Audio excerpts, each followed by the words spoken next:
Now look, this is on your sheet. I always quote you the Amplified Classic. Surely he's borne our griefs. Surely he has borne.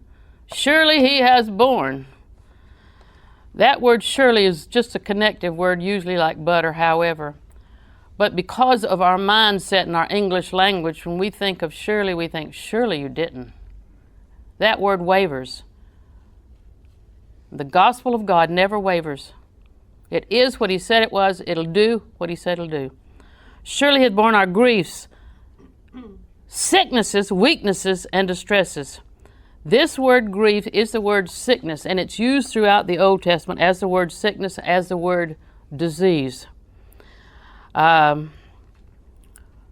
you take grief as simply sadness, you've missed the point of the scripture.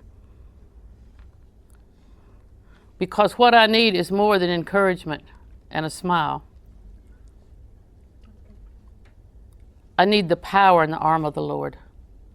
That's what I need. Surely he has borne our griefs, sicknesses, weaknesses, and distresses. Now this word borne, would you bring me, honey, a marker? This word borne is very important. Surely he has borne. It means to lift up, carry off, and remove to a distance. You see that NASA? This is the Hebrew word borne. Is that unique? And it means to lift up, carry off, and remove to a distance.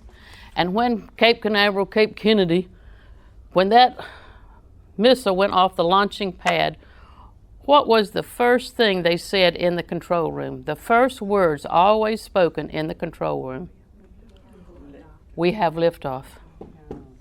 That's this word. Through Christ, everything that was wrong, the sickness, the disease, the pain, the sorrow, the weakness. Now I know religion teaches that God doesn't heal anymore. That means he said, I'm the Lord, I God, I change not, and that wasn't really true. Well, if that's not really true, then what else is not really true? When you go to compromise in the scripture, you're going to make some mistakes. Surely he hath lifted off, removed, and carried to a distance. Grief, sickness, weakness. Nobody ever had the 3-day flu and said, I loved that. I didn't have to go to work. I didn't have to eat anything. I lost 3 pounds. 5 would have been better, Lord. It was great. I gave it to my children. We are all home together. We only have 1 bathroom, and we got to share. Oh, it was terrific. And you know that's a lie. What Jesus suffered for you, you do not have to suffer. What he bore, you don't have to bear. And you just look in the mirror. I love the little man. He looked in the mirror. He's having a hard time with saying the right thing with his mouth. And he looked in the mirror and he said, I'm sick and tired of your confession and your words. I think that's a good idea. To look in the mirror and say, I'm sick and tired of your doubt. I'm sick and tired of your complaints. Make you want to take your mirror down. Which some hair days, you know, that's a good idea anyway, huh?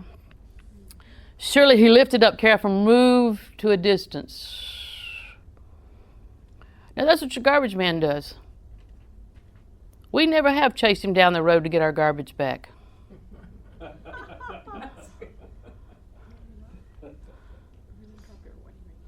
And now it's just one man in a truck.